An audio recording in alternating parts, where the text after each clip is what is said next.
ए भैया, एक सहेली अपने सहेली से कहा था, ए बहन, तू सबसे ज्यादा केका मानत हो। क्या सुना? हम तो जान गई हो।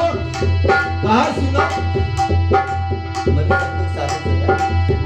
हम तो जान गई हो, सब तो मान गई हो, ये मैं अपन के बनावा ही जान गई हो।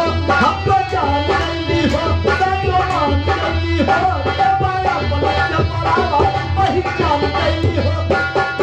का बहनी, का पहचान गली? का सुना?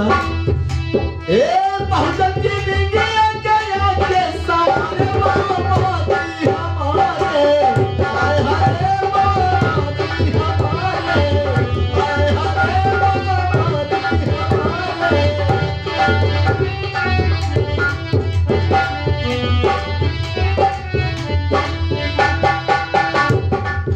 क्या सुना?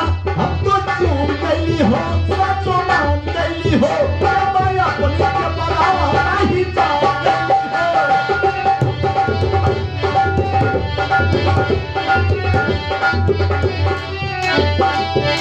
ए बहुत दिल गया गया के सवार बाबादी हमारे, हाय हाय बाबादी हमारे, हाय हाय बाबादी हमारे।